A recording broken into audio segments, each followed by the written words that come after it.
क्योंकि मित्र से कई ऐसी बातें होती हैं जो मनुष्य किसी और से नहीं तो वो अपने मित्र से उस बात को बता देता है। इस कारण उद्धव जी महाराज कह रहे हैं कि प्रभु आपके मन की जो कुछ भी व्यथा है वह हमें बताएं। भगवान ने कहा कि उद्धव ये बात सही है कि मैं मथुरा का राजा हूं, बहुत ही वैभव है यहाँ पे, किसी चीज की कमी नहीं। लेकिन उद्धव तुम्हें एक बात पता है, आज मुझे न जाने क्यों मेरे माता पिता नंद बाबा और यशोदा मैया की यादें आ रही। आज मुझे उस वृंदावन की उन गोपियों, उन राधा रानी की याद आ रही। उद्धव मां यशोदा के जैसे इस संसार में कोई मां नहीं होगी और नंद बाबा के जैसे इस संसार में कोई पिता नहीं होगा। उद्धव और उन गोपियों के जैसे कोई प्रेमी नहीं होगी। और राधा रानी, उस राधा रानी का मैं बहुत बड़ा अपराधी हूं, जिन्हें मैं छोड़ करके, इन सभी को छोड़ करके मैं इस मथुरा में, इस राजा के जैसे इस मथुरा में आकर के रहने लगा। वो तब तुम्हें पता है मेरे बाबा नंद बाबा कभी भी जूती नहीं पहनते थे और वो नीचे आ जाते थे। फिर मैं अपने बाबा की जूती को अपने सिर पे रख करके दौड़ करके जाता था उनके पास और उन्हें कहता था कि बाबा यह जूती पहन लो। मुझे ऐसा लग रहा है कि जब से मैं उस वृंदावन से आया हूं ना, कभी भी मेरे नंद बाबा ने जूती नहीं पहना होगा। और मां यशोदा मुझे ऐसा लग रहा है कि वो किसी से बात भी नहीं करती होंगी। और उन गोपियों और उन राधा रानी का तो ऐसा हाल होगा कि वो किसी के तरफ सर उठा करके नहीं देखती होंगी। उद्धव ने कहा कि भगवान ने उद्धव से कहा कि उद्धव तुम ऐसा करो कि तुम एक बार जाओ वृंदावन, जाओ उन राधा रानी उन गोपियों से मिल करके और मेरे माता पिता नंद यशोदा से मिलना, जरा देखना कि वो कैसे रह रहे हैं, किस तरह से वो रह रहे हैं। उद्धव जी ने कहा कि प्रभु आप मुझे कह रहे हैं वहां जाने के लिए? मैं बृहस्पति ऋषि का शिष्य हूं। उद्धव जी बहुत बड़े ज्ञानी थे, विद्वान थे और उन्होंने कहा कि जब मैं वेद की भाषा में जब उन ग्वालिनों, उन गोपियों के सामने जब मैं बोलूंगा तो प्रभु आपकी जो ग्वालिनें हैं, जो ये गोपियां हैं, क्या ये मेरी वेद की भाषा को समझ पाएंगे? भगवान ने कहा कि उद्धव वो जो गोपियां हैं ना, वो वेद की भाषा वास्तव में नहीं समझेंगी, क्योंकि उन्हें इन वेद मंत्रों से, इन शास्त्रों से उसे कोई मतलब नहीं है। वो तो सिर्फ और सिर्फ प्रेम की भाषा समझती हैं। जाओ एक बार जाओ, उनसे मिल करके आओ। भगवान से उद्धव जी ने कहा कि ठीक है प्रभु, आपका आदेश है तो मैं जा रहा हूँ। उद्धव जी बहुत बड़े ज्ञानी थे, उन्हें ऐसा विश्वास था, अपने ज्ञान का अहंकार था। उन्होंने कहा कि मैं आपके माता पिता नंद और यशोदा को भी समझाऊंगा, नंद बाबा और मैया यशोदा को भी समझाऊंगा। और उन गोपियों को तो बेचारी भोली भाली है, उन्हें क्या ज्ञान है, मैं उन्हें द्वैत ज्ञान, अद्वैत ज्ञान, ये सारे ज्ञान मैं उन्हें बता करके आऊंगा। आप चिंता ना करें, हे प्रभु आप ना रो। भगवान के पास से जब उद्धव जी जाने लगे तो उद्धव जी से प्रभु ने कहा कि उद्धव, ये वैसे तो वो गोपियां तुम्हें नहीं पहचानेंगी, जरा एक काम करो, ये मेरा पीतांबरी वस्त्र पहन करके जाओ, ताकि उन गोपियों को ऐसा लगे कि तुम मेरे पास से आए हो। उद्धव जी ने भगवान श्री कृष्ण का पीतांबरी मोर मुकुट ये धारण किया। उद्धव जी महाराज उस वृंदावन में जब पहुंचे तो वहां उन्होंने किसी से पूछा कि मैं श्री कृष्ण, मुझे नंद बाबा का महल बताओ। तो उस गोपी ने पूछा कि मथुरा से आए हैं। अब उद्धव जी ने सोचा कि इस गोपी को कैसे पता कि मैं मथुरा से आया।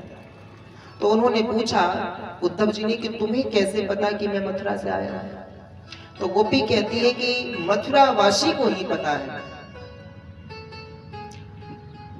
गोपी कहती है कि वृंदावन के जितने भी लोग हैं सभी को नंद और यशोदा का महल पता है, और जो मथुरा से आते हैं उन्हें ही पता नहीं होता है श्री कृष्ण के पास से आए होना।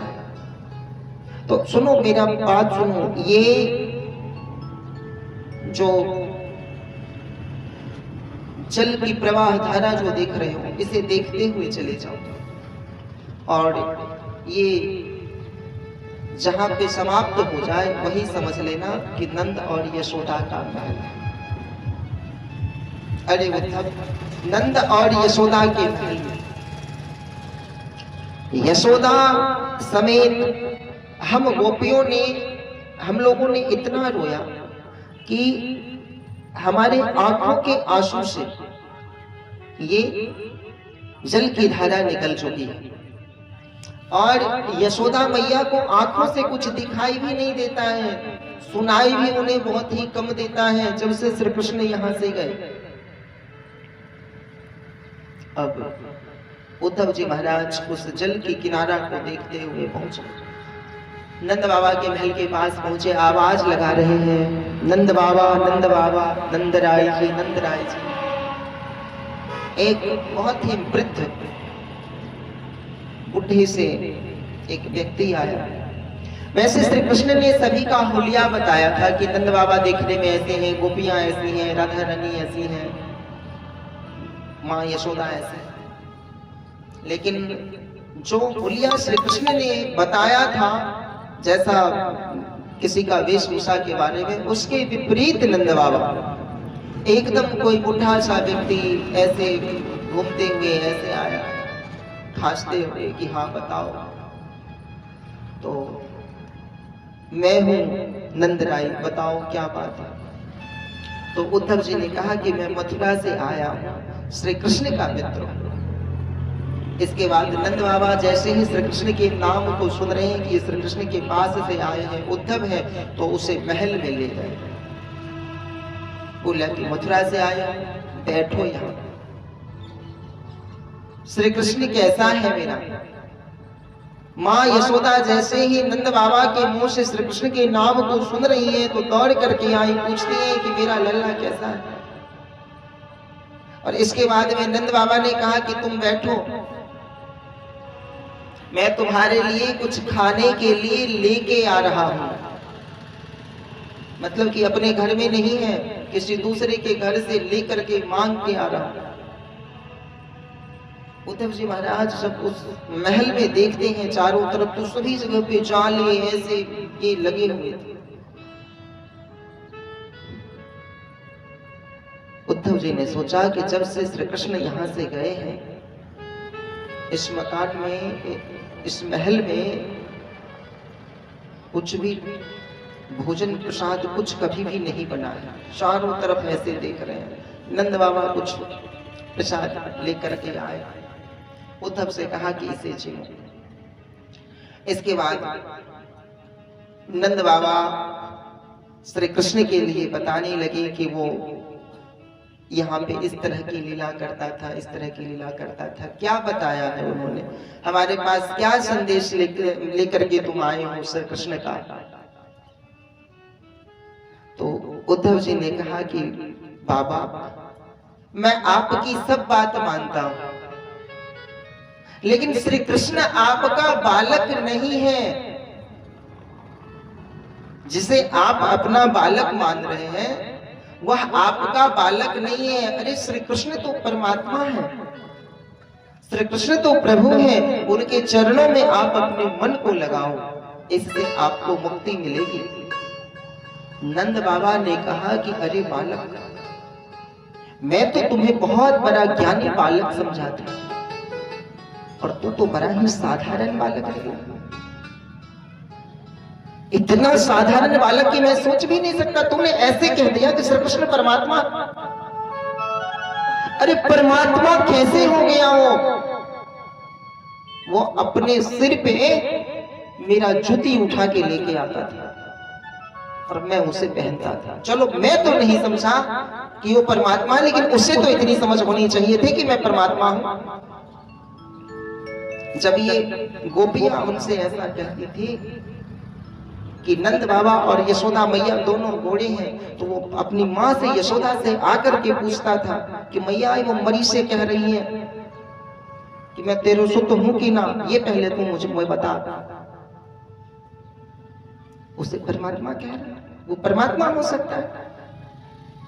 और चलो मैं मान लिया कि वो परमात्मा है, मैं मान लिया कि वो परमात्मा है, फिर तो उसे तो हमारे पास रहना चाहिए था। वो हमें छोड़ करके क्यों चला गया। इसके बाद माँ यशोदा, उद्धव जी महाराज जैसे ही ये बातें सुन रहे हैं तो बिल्कुल एकदम सभी बातें नंद बाबा की सुनते रहे।